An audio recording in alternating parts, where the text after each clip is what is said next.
Franchement, 2023 aura été une belle année niveau long métrage, même si c'est un petit peu difficile de s'y retrouver avec le nombre indécent de productions qui sortent régulièrement. Bon, dans tous les cas, ça n'a pas été évident, mais j'ai réussi à sélectionner 5 des films qui m'ont le plus marqué cette année. À commencer par le dernier opus de l'équipe des Gardiens de la Galaxie telle qu'on la connaissait jusque-là. Bien sûr, on retrouve le côté bon enfant, coloré et drôle de la saga, mais à tout ça est venu s'ajouter un aspect dramatique qui m'a vraiment bouleversé, abordant par la même occasion un sujet quand même assez sérieux. Donc ouais, vraiment un bon film de cinéma comme Marvel n'en fait hélas plus. Contrairement à Christopher Nolan qui lui nous a une nouvelle fois régalé avec son grandiose Oppenheimer. Déjà, je suis assez fan de films historiques, mais en plus je trouve que le message que porte le film est assez important. Et oui, je suis bien conscient que c'est un petit peu obvious de dire ça, mais du coup, de manière plus pragmatique, je trouve que dans ce film, sa manière de déconstruire la timeline d'un récit a été particulièrement bien exécutée. Là où ça aurait pu me perdre, j'ai trouvé qu'au contraire, ça permettait de mieux comprendre l'intrigue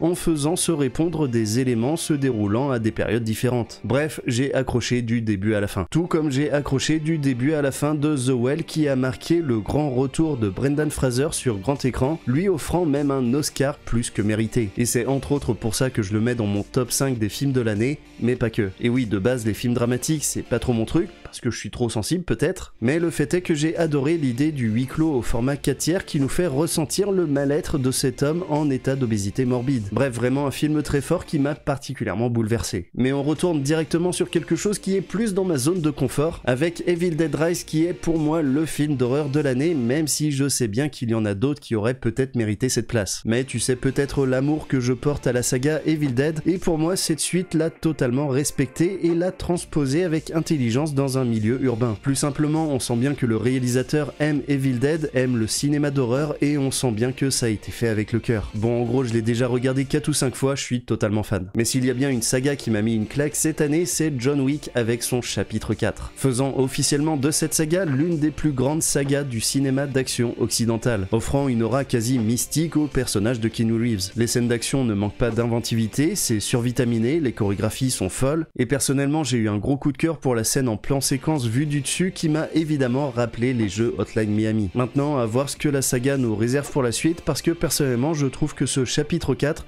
nous offrait une conclusion parfaite. Allez, voilà pour mon bilan 2023, je t'avoue que j'ai essayé de ratisser un petit peu large avec les premiers titres qui me sont venus à l'esprit. Je sais pas si je vais être raccord avec toi, mais dans tous les cas, n'hésite pas à me dire dans les commentaires le ou les films qui t'ont le plus marqué cette année.